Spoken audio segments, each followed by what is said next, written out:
Welcome back to Deal Flow. Ryan right here as always. Today we have on, I think the first time we've talked about the USDA loans. And so, Nick, it's good to have you on the show. How are you doing? Doing well. Maybe Doing give well. us, Thank you. give us a quick introduction of who you are, who you work for, and kind of what all you do. Yeah, absolutely. So my name is Nick Swanda. I work for North Avenue Capital. We're a government guaranteed lender, working primarily in the USDA Business and Industry Program and the SBA 7A program. We've been known for primarily the USDA Business and Industry loans. It's a government guaranteed loan program for lenders, and guaranteed lenders up to 80% of the loans. And North Avenue has been doing that for the past 8, 9 years now. We're probably one of the largest lenders in the country. I did about 180 million plus last year in these BNI loans. Okay, so let's kind of unpack maybe stuff that we talked about on the podcast, which is the 7A, the 504. For all intents and purposes, you think of a 7A as 5 million or less. I know there's ways that you can get more, but and then the 504 I think is like 16.5 or something like that if you could do the green additions. The USDA, how big of a loan is that? Yeah, so USDA can go up from there's a few different programs. So the business and industry program. So a lot of people will think farms, agricultural things of that nature. It's actually quite the opposite. There's a completely separate program for that. But the business and industry program will go up from 1 million to $25 million per borrower. On the renewable energy side, you can go up to about $25 million per borrower, and then on the what they call the community facility side, more the nonprofit sector, things like colleges, hospitals, um, assisted living facilities, or things like that, you can get up to about 40 million in capital.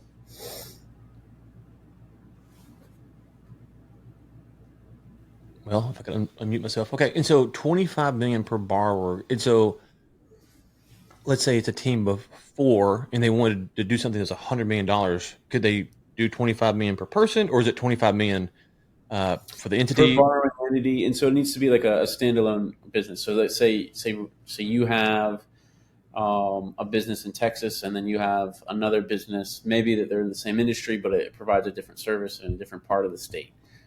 You could do two USDA loans that way, Hmm. and that'll roll up into an operating or holding company, into the holding company. So that's how that program is leveraged. So it's not like a one and done, and then you can never get one again. And so, if I heard you correctly, on a $25 million loan, the USDA would do $20 million of finance. They need to have $5 million of cash. Did I get that right? So on a $25 million loan, they guarantee us, the lender, 80%. So what the borrower would want them to bring in is either 10%. They would want to show 10% balance sheet equity. So it doesn't have to be cash necessarily. That'll be up to the lender. If it's an existing business, you'll see 10% balance sheet equity. If it's a startup or a business, they'll want to see 20% balance sheet equity. And if it's a construction deal, 25% balance sheet equity. So if on a construction, they would want to see $6.25 million of a new startup construction deal in balance sheet equity. So that can be a form of cash and or items spent. If you've already acquired the land, assets on your balance sheet that'll reflect as equity into the project. And then a lender usually will ask for a little bit of skin in the game and some cash Hmm. when it comes to things like that. So these are a little bit more sophisticated in the terms of the size and the length and the structure and the complexity when it comes to quote unquote. It's not necessarily small businesses; it's more businesses targeted in areas where economic growth needs to be stimulated.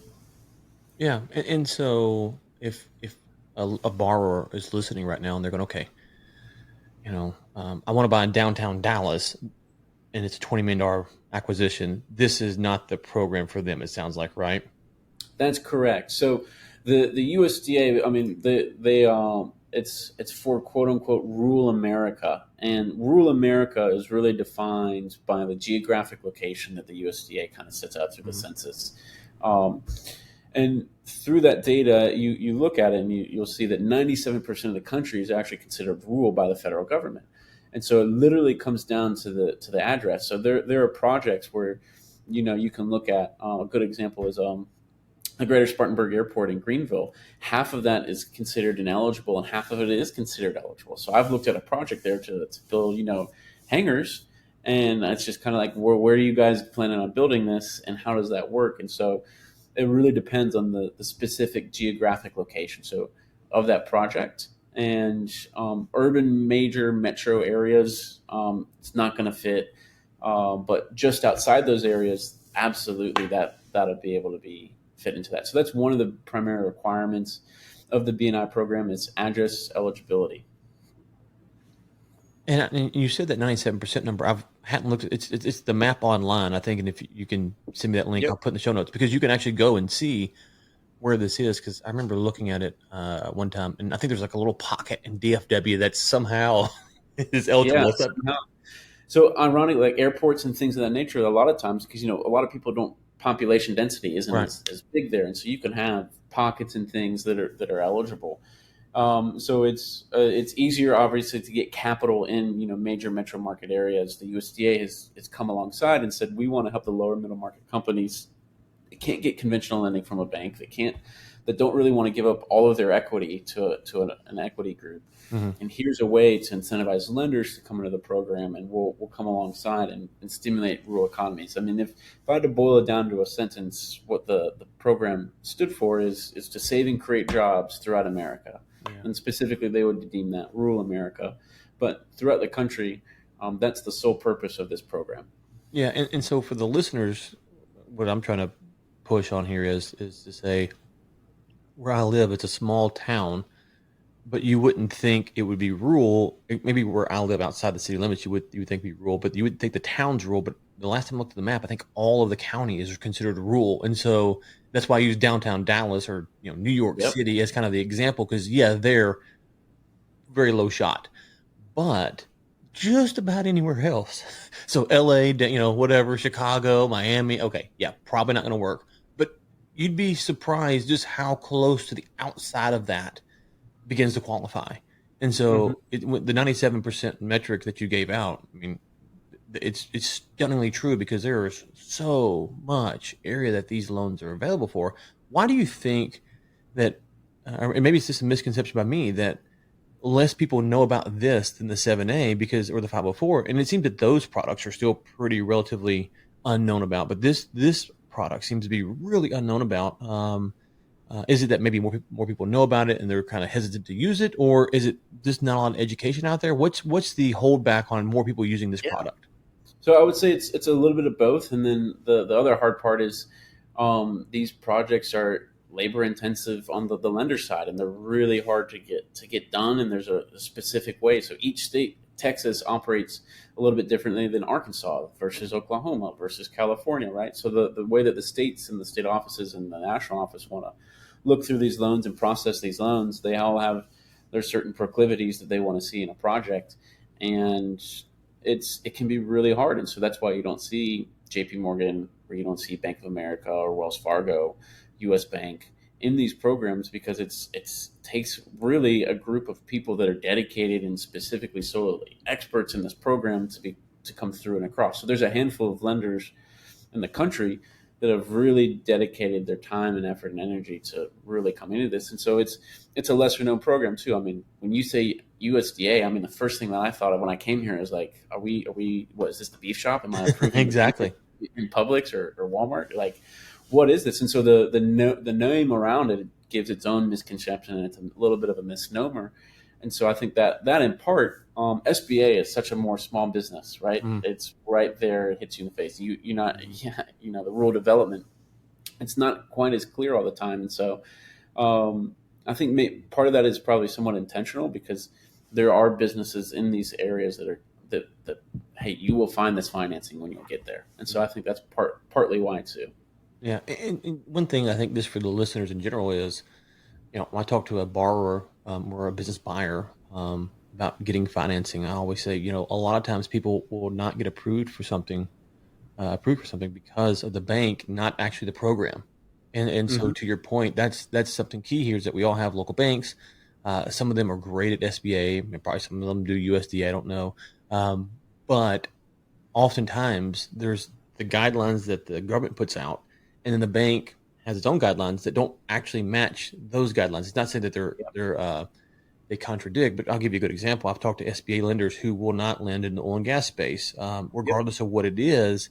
And there is some SBA guidelines around oil and gas, but they have further guidelines that go outside of that. And so if you talk to that SBA lender, you would get declined simply because of something that the bank chooses not to lend to, which I'm a capitalist. I don't, they can make their own decisions. I don't care about that. But I think the same thing's going to apply here is that if it's a harder program from a bank's standpoint to go through, then you've got to be very picky about how you determine which bank to work with, who has the expertise. And so, from a borrower perspective, go, yeah, I could use 25 million. That's really what I need. I'm in rural area. I'm not in downtown Dallas. What are some of the questions that they should ask their prospective bank to make sure before they go through the process of being declined, and maybe declined for a reason that's not really valid according to the program, to determine whether or not their bank is a good bank to work with? Yeah. So I think the first thing that they should ask the bank is, hey, what do you want to see from me in terms of equity? Mm-hmm. Skin in the game towards the deal. What do you want to see from me in operator experience and history? Like, where can I demonstrate to you that I've successfully managed a business and paid back $25 million? Because the bank, all they want to do at the end of the day is they want to mitigate their risk, and they want to know where their risk is, and everybody has a different comfortability level. And so a potential borrower, I would say, like, I would ask the bank or the lending officer or the credit officer, whoever you're discussing this with, to say, like, what do I need to show you that I've done this successfully? And a lot of times banks will ask for business statements, like financial statements from your business, previous things that you've done, proof that if you're raising equity, that you've already raised the equity prior to coming to the bank, that you already have people outside of your the bank's organization that are willing to give you money to support you in this venture. So a lot of those things go a long way. Another question or something I would be prepared with, if say this is a startup or it's a new business or you're into it, is any LOIs or commitments from other businesses that would support a projected cash flows, right? To support what you're saying that you're going to be able to do and make if you get this loan. What kind of documentation the bank's going to want to see to support that. So a lot of times it'll be LOIs or purchase agreements or purchase orders, depending on the type of industry, what this is. And so, and it all of that comes through is just trying to get to the open, honest conversation of, hey, the bank sees you want $25 million from them. They're going to want to, do somewhat of a colonoscopy of your life and figure out where everything is moving. And so if you can get to the things that matter to them most when it comes to risk, I think that's ultimately you'll get, not necessarily to be successful, but you'll get to a no or yes as quickly as you can with that information. Okay, and so they kind of hear this and they're putting together their thoughts. Okay, I want to do this. They've got a home run deal worth $19 million right now, but they got to close it in 45 days for something crazy. Like, how fast can these deals get done, assuming they walk in fully prepared? And then what's kind of the average time it takes a deal to get done? Yeah. So home run deal, 45 days. First thing we would probably tell them to do is, hey, you're probably going to need to go find a bridge lender or somebody that would be able to lend this. Because so we've had, and this happens right in our world, we have someone who's up against a 1031 exchange or a purchase sale agreement that they've gotten extensions on, and that by the time they get to us, it's like, man, we don't have much time. And so that would be the first thing that we would tell them is, hey, we're not going to be able to move that fast. And the reason is because we can get through our underwriting and our due diligence process in roughly about 45 days, maybe less, especially if they're there. The other part of the process is it has to go through a state review, and depending on that state's lending authority, each state has their own lending limits. Yep. It'll have to go up to Washington, D.C. for its review. So you're looking on average about a 60 to 90-day turn with a borrower who's got everything ready to go and at the jump. And that's at a minimum. And, you're probably looking at 90 to 120 days on average for a really sophisticated borrower package put together on that stuff. One of the things that North Avenue has been able to do, so we were acquired by Veritex Community Bank back in 2021. In those instances where there are items and things where it's we have more time than 45 days, but we need to move quickly and it's a good credit, our parent company is able to offer it's an interim kind of finance note. It's not necessarily a bridge. It'd be the same terms, same price that you would go with us. It would just be an interim note. What we would do is we take that package, we get an interim letter of approval from the USDA to to finance that loan with interim financing, we fund that through our parent company, and then once the USDA reviews and approves the package, we would take out that interim note with our note, and so that takes all of the pressure out of necessarily the time and allows us, while we're going through that process, to then get the borrower the capital they need to either acquire, to start construction, to start producing, and then from there, by the time when it comes to the USDA close and we've gotten their approval on that decision, because we've already gotten the interim, but we've gotten that formal approval, we're able to take that out, and it's just everyone's breathing. Okay. For the next 30 years. So you're saying, teed up deals is going to be 80 to 100 days, probably as fast as they can go. But so I would guess for deals that have a little bit more hair on them, everything, it could be maybe 150, 200 days, maybe even longer, it sounds like. It could be, yeah. It could be for sure, and those depend really on a lot of I think you maybe relate to this, and every lender out there and every broker out there is document collection and third party reports. So like your appraisals, your environmental portion, your financials, you're getting your projections dialed in correctly. All of those things take a lot of time and doing them right, and there's time invested. So if we get someone that's a little bit earlier in the process, we'll commit to walk that journey with them if we believe in the project, and then we'll just take the time and knowing and understanding that this is going to be a little bit longer of a journey to get to financing, but we're going to be with you as part of that process rather than you're just kind of going out and you don't have a direction. And so we'll guide you through that process. And so that happens. So we have businesses that will come through. They'll have a lot of things in order, and then we'll have to, on a new business or an expansion, we'll have to order a feasibility study, and a minimum that takes 30 days to roll through all of that. And it's a much more extensive process on the USDA side than it is on most other sides. And so that kind of pulls things out, and it just takes some time. And so those deals do take time for sure. I think as you touch on the feasibility study, one thing that I just want to throw in here, first time searchers who have never owned a business before, probably in the program for them, unless they're coming from a lot of money, they have some kind of great resume. This would be more for, I think you've used the term sophisticated buyers, that they need to consider this. But then the other thing is, and I think this gets lost on both the buyer and the seller side, the transaction rarely is what it costs to buy or sell a business, right? So if it's $1 million, $25 million, it costs money to buy and sell businesses outside of the transaction price. And so if you got to get a feasibility study and all that stuff, you need to understand as a buyer or a seller that there are going to be other costs, attorneys, CPAs, maybe tax attorneys, brokers, whatever it is that you're using, feasibility studies. That's part of the process. And on these bigger deals, it should be expected that, hey, you might risk 50, 75, 100,000, I don't know what your average price is, and get told no. And so if you don't have that appetite for risk, no harm, no foul. But these bigger deals come with a larger risk for the bank, USDA. They come with a larger risk for everyone. And so they need to be prepared to go, okay, we want to risk a decent amount of money for a deal that might not close. And so, but my question with all that being said is, they come to you guys, they do the feasibility study. One of the things on the SBA side that can happen, I touched about earlier, is they get disqualified because of the bank's thing, not USDA. Do you advise someone going, hey, listen, we can't do this, but a different USDA bank might? Because that's a question that I think every borrower should always ask. Is it me? Is it something about me? Is it the business? Is it the industry? Is it the SBA or the USDA? Because so many people walk away discouraged because they don't really know why. So do you guys counsel them like, hey, we don't do these types, but a different USDA lender would? Absolutely. We do all of the above. So not only a USDA lender, but if they want to go to a bridge lender, if they're looking maybe for some more equity or someone to do it off their balance sheet, we absolutely will counsel people with that all the time, and we'll make the introductions for them as well to the other lenders, because we all have relationships in the industry, in the space, where we work together on projects. And there are deals absolutely that have happened this year that our credit committee couldn't get comfortable with, and we, instead of dragging it out and just saying no, best of luck, we're making introductions to other lenders so that client gets what they need at the end of the day. Because that's ultimately, we know how hard it is. We know the struggle and the grind of an entrepreneur and what it takes to be successful. And really it takes a host of people behind you supporting you through that. And so we want to be that. Whether it's a yes or no, we're going to commit that to our clients, everybody that comes in and works with us. We want to make sure that they feel that. I mean, I think Elon Musk said it best. Being an entrepreneur is like staring into the abyss and chewing glass, right?